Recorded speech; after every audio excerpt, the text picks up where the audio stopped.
नमस्कार, मी प्रमोद पुरी आपले शासकीय कर्मचारी सेवार्थामध्ये स्वागत करीत आहे. आजचा जो विषय आहे तो फार महत्त्वाचा आहे. वैद्यकीय प्रतिपूर्तीबद्दल याचे आपण दोन भाग करू बहुतेक. पहिल्या भागामध्ये जे शासनाने महाकर्मीमध्ये आपल्याला डाटा अपलोड करायला लागला, त्याचं लॉग इन वगैरे कसं करायचं, बिल कसं तयार करायचं, ही प्रोसेस सांगेल. त्यानंतर दुसऱ्या पार्टमध्ये बहुतेक वेतन देयक जे तयार करून ते कसं करायचं ऑनलाईन वगैरे हे आपण पाहू. सुरुवातीला महाकर्मीबद्दल आपण पाहूया.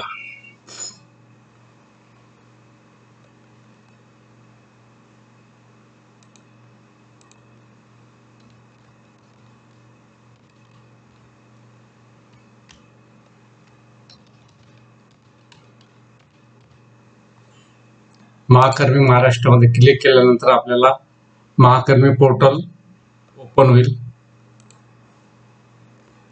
या पोर्टलमध्ये आता आपल्याला पहिल्यांदा नवीन नोंदणी करायची आहे आणि जे नोंदणी झाल्यानंतर मग आपल्याला अर्जदाराचं लॉग इन करायचं आहे आणि या लॉग इन मधून आपल्याला आपली माहिती भरायची आहे. तर आपण नवीन नोंदणी कशी करायची हे बघू.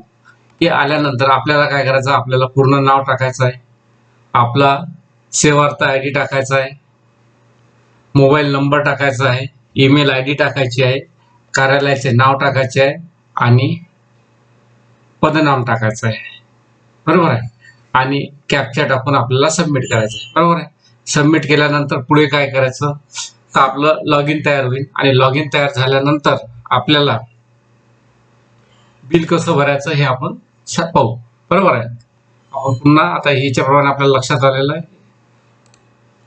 आता आपण अर्जदाराचे लॉग इन, बरोबर आहे. आता लॉग इन करू.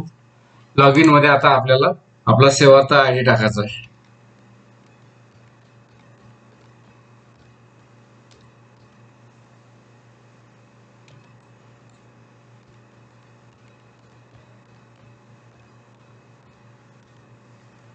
सेवार्थ आयडी टाकला. ओटीपी साठी आपण मागणी केली. आपल्या म्हटलं का त्यांनी मोबाईल नंबरवर पाठवला आणि जीमेल वर पण पाठवला. बरोबर आहे. परंतु आता सकाळची वेळ असल्यामुळे मी 2-3 वेळा ट्राय करून पाहिला तर मला काही मेल आलेला नाहीये, आपला ओटीपी आलेला नाहीये, मेलवर पण नाही आलेला आहे आणि बहुतेक टायमिंगचं किंवा काही प्रॉब्लेम आहे का काय माहित, पण अजून आलेला नाही. मी अर्ध्या घंट्यापासून ट्राय करतो. तर जे मी आधी व्हिडिओला रेकॉर्डिंग केलं होतं तेच आपल्याला दाखवतो. बरोबर आहे. आता याच्यावरून आपल्याला आज जाता येत नाही, त्याच्यामुळे इथे आपल्याला काही सांगता येणार नाही. बरोबर आहे.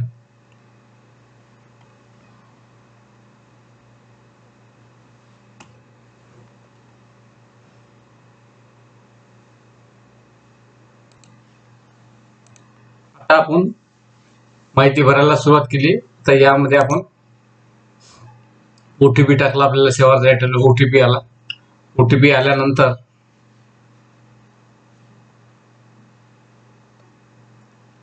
अशी स्क्रीन ओपन होऊन जाईल. बरोबर आहे. तर आता आपलं लॉग इन झालेलं आहे. आता आपल्याला काय करायचं आहे, फक्त आपल्याला आता आपली माहिती भरायची आहे. ते माहिती भरण्यासाठी काय करायचं आहे, की बा आपल्याला इथे याला क्लिक करायचं आहे का तुम्हाला तांत्रिक मंजुरीसाठी अर्ज सादर करायचा आहे का, ते इथे क्लिक करायचं. बरोबर. इथे क्लिक करायचं. तर ही क्लिक करायच्या आधी आपल्याजवळ काय डाटा असायला पाहिजे ते आम्ही तुम्हाला सांगतो.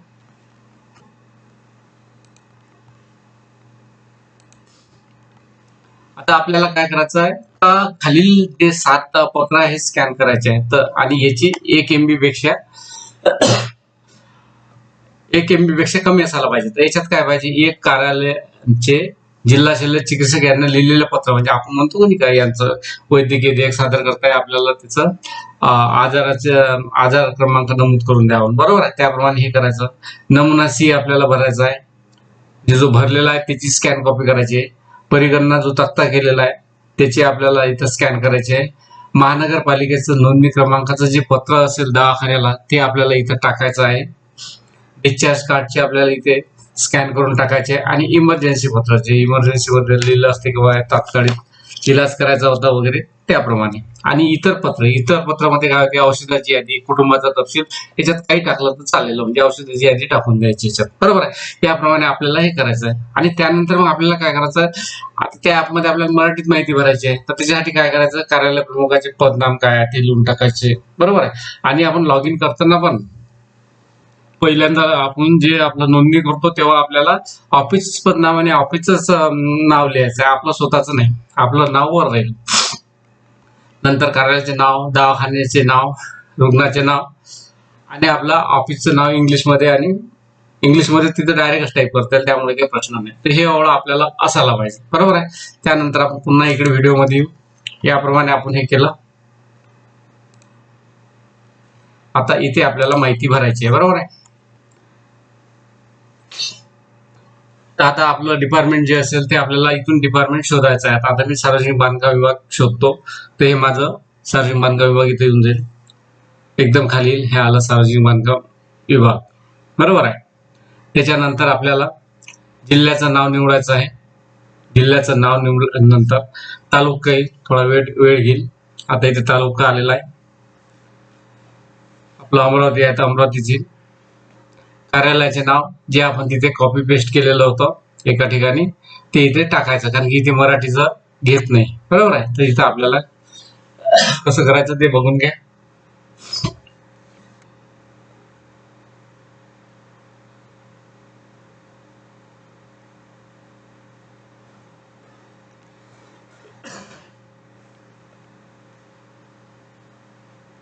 इथे मराठी टाईप होत नाही.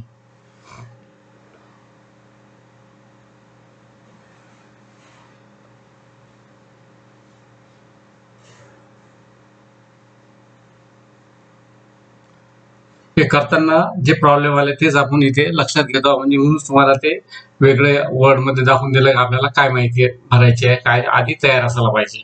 कारण की मी पहिल्यांदा करत आहे त्याच्यामुळे मला माहित नव्हतं. करता करता जे लक्षात आलं ते तुमच्या समोर ठेवते. आता इथे आपल्याला फक्त कार्यालयाचे नाव लिहायचं आहे, दक्षता गुण नियंत्रण मंडळ, आणि कार्यालय प्रमुखाचे पदनाम लिहायचे आपल्याला.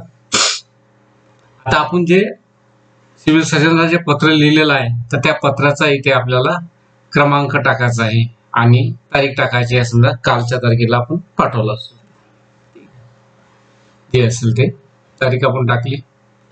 आता इथे आपल्याला बाह्य रुग्ण आणि आंतररुग्ण, बरोबर आहे, ते आंतररुग्ण राहील.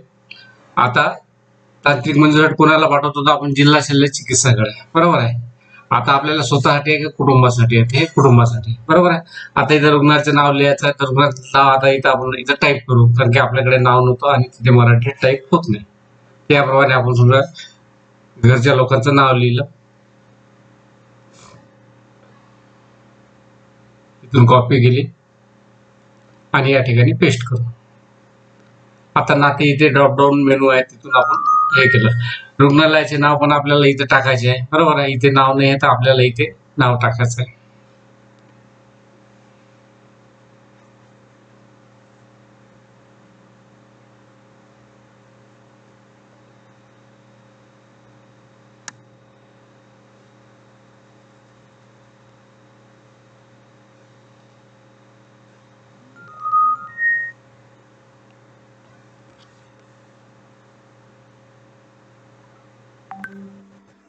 आता आपण तिथे पेस्ट केलं. आता कोण्या तारखेपासून कोण्या तारखेपर्यंत ऍडमिट आणि हे होतं ते आपल्याला या ठिकाणी भरायचं आहे. म्हणजे डिस्चार्ज कार्डवर जे आहे तेच लिहायचं आहे आपल्याला. आणि उपचारासाठी रक्कम किती आहे, जे आपल्या याच्याप्रमाणे आलेली आहे मोठी रक्कम, ती आपल्याला याच्यामध्ये करायचं आहे, डिडक्शन वजा न जाता, बरोबर आहे. तिथे आपण हे लिहिले राऊंड फिगर मध्येच लिहायचं, अशी पॉईंट मध्ये देऊ नये. आणि आपल्याला याप्रमाणे आपल्याला इथे कागद इथे जोडायचे आहे. तर आता हे कसे जोडायचे ते पण बघून घेऊ आपण, कारण की आपण ऑलरेडी पहिले स्कॅन करून ठेवलेलं आहे. स्कॅन केल्यानंतरच आपण या ठिकाणी असं जोडलेलं आहे. आता आपल्या कार्यालयाचे पत्र, हे कार्यालयाचे हे स्कॅन करून ठेवलेलं आहे आपण, बरोबर आहे. डेस्कटॉपला आपण समजा कॉपी केली, कमी असला तर आपण त्याला रिड्यूस वगैरे करू, ते दाखवतो मी तुम्हाला काय आता. हे कार्यालयाचा आदेश 93 KB आहे, चालेल, बरोबर आहे. नंतर आपल्याला इथे महानगरपालिकेचं पत्र जोडायचं आहे.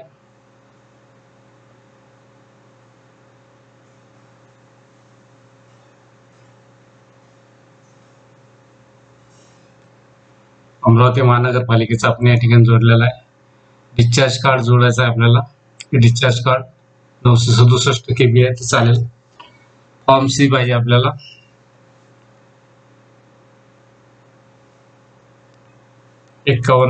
चा आहे चालेल.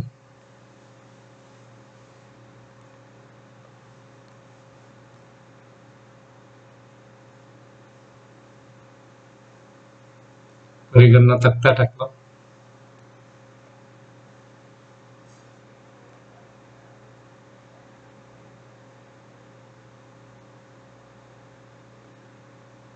अदर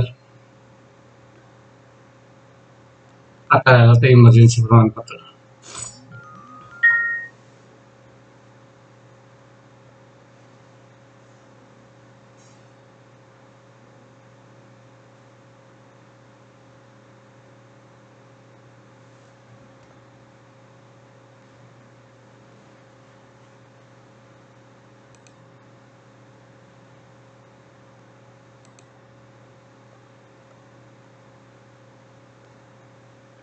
आता हे आपलं जास्त मोठं असल्यामुळे आपण स्निपिंग टूल्स वापरला. स्निपिंग टूल मध्ये आपण याला कट केलं जेवढं पाहिजे तेवढं, कारण की हा मोठं होतं आणि याला जेवढं पाहिजे तेवढं आपण याला सेव्ह केलं. बरोबर आहे. सेव्ह केल्यानंतर हे आपण इथे याला नाव देऊ आणि हे आपल्याला जोडायचं. समजा एखादा जास्त असेल तर स्निपिंग टूलचा वापर करायचा आणि आपल्याला ते कमी MB मध्ये येऊन जाईल. त्याला आपण नाव देऊन देऊ इमर्जन्सी.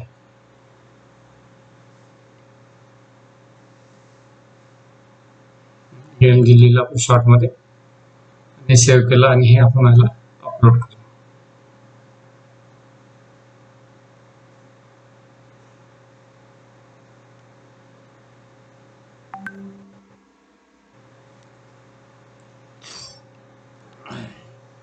इमर्जन्सी घेतला तर 66 KB झाला आपला आणि आता सबमिट करायचं.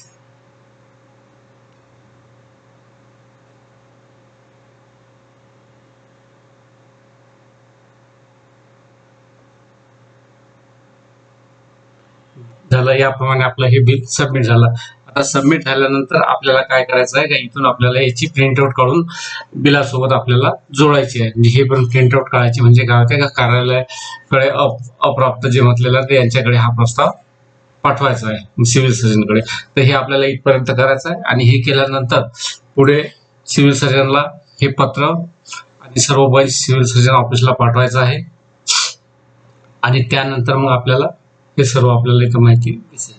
त्यानंतर जेव्हा पास होईल त्यानंतर आपल्याला इथे ऑनलाईन समजून जाईल का किती केव्हा पोहोचलो होतं. बरोबर आहे. तर याप्रमाणे या व्हिडिओमध्ये हे सांगण्याचा प्रयत्न केलेला आहे. बघा, एकूण आपण अर्ज 1 केलेला आहे आणि प्रमाणित करण्यासाठी प्रलंबित आहे. बरोबर आहे. आता एकूण अर्जाला तुम्ही क्लिक केलं का तुम्हाला त्याची प्रिंटआउट सोबत वगैरे जोडता येईल.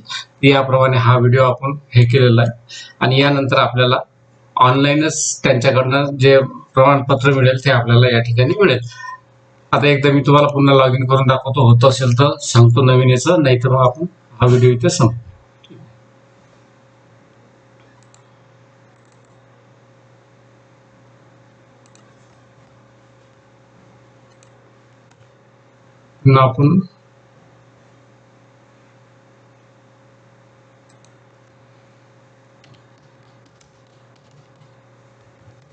आपण वेबसाईटला जाऊन बघू काय ते का पाहून झालं तर पुन्हा आपल्याला सांगतो. OTP झाला तर ठीक आहे.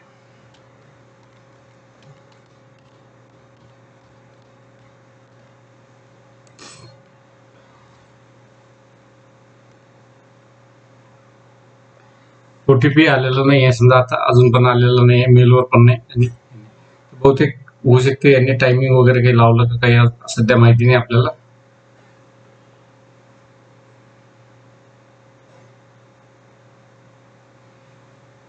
ठीक आहे. OTP आलेला नाही आपल्याला. तर याप्रमाणे सर्व माहिती आपल्याला हे होईल आणि याच्यासोबत मेडिकलचं बिल पण आपलं याच्यामध्ये टाकून ठेवतो का हे कॅल्क्युलेशन कसं केलं तर हे पण आपल्याला समजून जाईल की बाई याप्रमाणे बिल जे तयार केलंय ते आपल्याला इथे सर्व मिळून जाईल. हा एक व्हिडिओ इथे संपवतो. नमस्कार, धन्यवाद.